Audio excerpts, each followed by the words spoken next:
Fala pessoal, vamos falar agora de um disco que podia ter sido... Não é que ele podia ter sido melhor, ele podia ter dado mais frutos. Vamos lá, vamos falar sobre isso. Roda a vinheta. Fala pessoal, sejam bem-vindos ao Papo Furado. Muito obrigado você que me assiste sempre, me assiste de vez em quando, ou se é a primeira vez que você está me assistindo, faça o favor de se inscrever aqui no canal, no Papo Furado, canal esse dedicado a boa música, modéstia à parte, ao rock, ao hard rock, beleza? Então vamos lá, gente, o disco em questão é o disco do Van Halen, de 1995, pô, está prestes aí a completar 30 anos, muito tempo, né? 30 anos é muito tempo, pouco tempo, o que vocês acham? Olha só, tem essa versão maneira aqui, uma versão norte-americana desse disco. Então, cara, esse disco se chama Balance. E tem essa capa aqui que foi censurada nos Estados Unidos. Vou mostrar de mais perto, olha só. Tem essas duas crianças siamesas aqui num balanço. Enfim, é uma capa que pode até chocar aí aos mais desavisados. E nos Estados Unidos ela foi censurada. Tem aquele encarte imenso que era muito comum ali nos anos 90. Olha só, aquele encarte que, olha só, foto e as letras e a ficha técnica, que hoje em dia é impossível eu ler isso sem os óculos. Impossível. Até com os óculos eu acho que eu fico um pouco desconfortável. Muito pequenininho. Mas olha só, esse disco aqui, ele tem algumas peculiaridades, né? Primeiro é o seguinte, cara, eu sempre vou tocar nessa tecla quando eu estiver resenhando algum disco dos anos 90. Ainda, principalmente aqui em 95, acho que foi o ápice da turbulência que o heavy metal, o hard rock passou, né? O grunge já estava imperando, então muitas bandas não sabiam o que fazer, cara. Ficaram ali com os cabelos em pé e muitos até cortaram o cabelo. Então o Van Halen, ele quis meio que fazer o que, por exemplo, ali o Bon Jovi e o U2, tô dando uma saidinha, eu não sou fã do U2, mas vou citar. O Bon Jovi, ele soube se reinventar, ele soube se transformar. O Metallica também, na época do Load, né? Cortaram o cabelo, ou seja, se repaginaram. Se deu certo ou não, aí é uma outra história. E o Van Halen também quis tomar esse caminho para não ficar para trás, né, cara? Senão a galera tinha meio abandonado o barco, a sua legião de fãs. Então eles cortaram o cabelo, deram uma repaginada, o Ed, principalmente o cabelo bem curtinho ali com o cavanhaque. Mesmo o Sammy Hagar cortou o cabelo, o Alex também, o Michael Anthony também, aquele cabelo lá, chitãozinho, chororó. O Van Halen tem uma carreira muito rica, né? O Ed é um cara virtuoso, mas ele era ao mesmo tempo popular. Eu acho que isso o torna ele tão genial.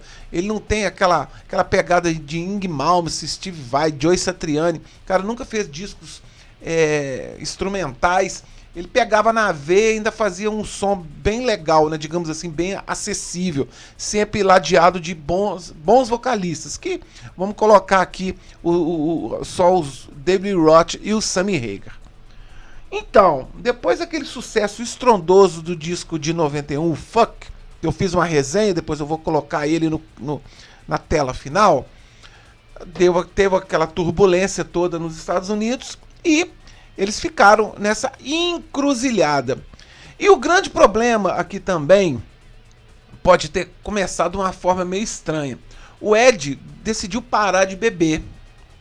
Ele tinha problemas com o alcoolismo, então ele parou de beber, só que isso não foi bem recebido pela banda, a não ser o irmão dele, principalmente ali o Sammy Hagar, que depois o cara montou nada mais, nada menos que uma fábrica de tequila. Lembrando que o Michael Anthony, por muito tempo, tocava com baixo em formato de uma garrafa de uísque, né? Olha só. Ou seja, o Sammy ali na vibe de beber e o Ed não querendo mais ingerir álcool. Então já ficou aquele climão, né, cara, nas gravações. Tanto é que o Ed, ele estava se sentindo sóbrio, ele compôs músicas aqui muito rápido. A música Seven Seal, diz que ele compôs em 1h30, ou seja, o cara tava se sentindo bem pra caramba, mas só que, você imagina, você querendo parar de beber e teu colega lá enchendo a cara lá de tequila no mínimo, né?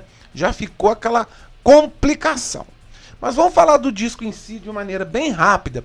Eu já falei da primeira música, Seven Seal, muito legal. Cara, ficar falando aqui das qualidades do Ed Van Halen é chover no molhado, né? A segunda música também tem uma particularidade, é Can't Stop Loving You, música que o Sammy Hagar fez lá para sua mulher, para dizer que ainda a amava. E essa música chegou a ser trilha de novela aqui no Brasil, cara. A música fez muito sucesso, coisa ali que nos anos 90, na América e aqui no Brasil, músicas de hard rock não tocavam há muito tempo. E a música Can't Stop Loving You tem um clipe até muito legal. Procura aí o clipe da Can't Stop Loving You. Muito legal. A música é legal pra caramba. Cara, o disco se segue com faixas bem legais. Tem uma outra balada também, mas só que essa um pouco mais... reflete mesmo os problemas que o Ed estava passando, a Nora Nó. Ou seja, o disco tem momentos muito legais. Vou colocar o óculos aqui que é impossível eu ler. Olha só a fonte também que os caras usam, cara. Impossível de nós conseguirmos ler, né? Pra você ver como é que o disco tava com uma pegada bem mais séria, a música, olha só, a terceira música, Don't Tell Me, fala de...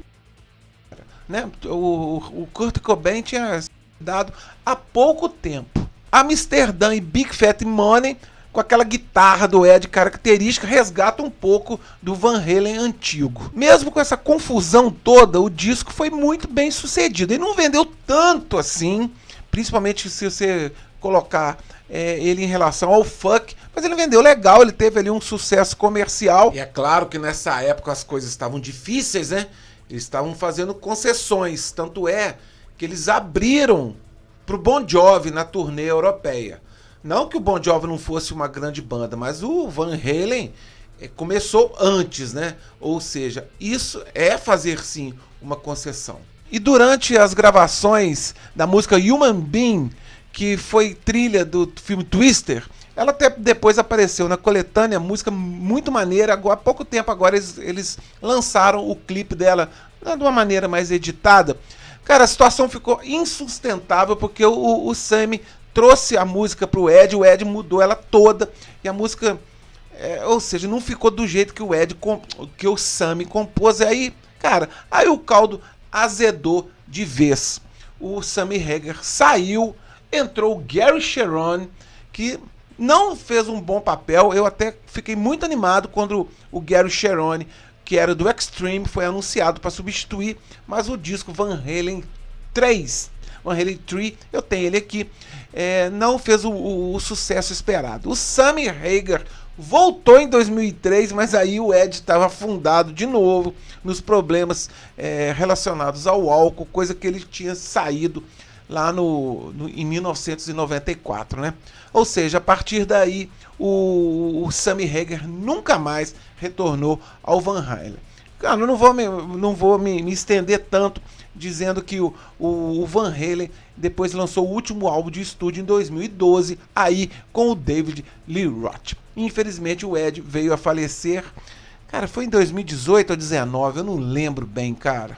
Enfim, fica aí a nossa reverência a esse mestre da guitarra, saudades mesmo do Van Halen. O Sammy Hagar, que está em turnê aí com o Joe Satriani, o Michael Anthony, acho que saiu o filho do John Bonham, o Jason Bonham, estão com outro baterista, fazendo um tributo dessa fase do Van Halen com o Sammy Hagar nos vocais. Mas apesar de toda a confusão, fica a dica desse disco legal pra caramba, Balance, Van Halen 1995. Beleza, pessoal? Um forte abraço.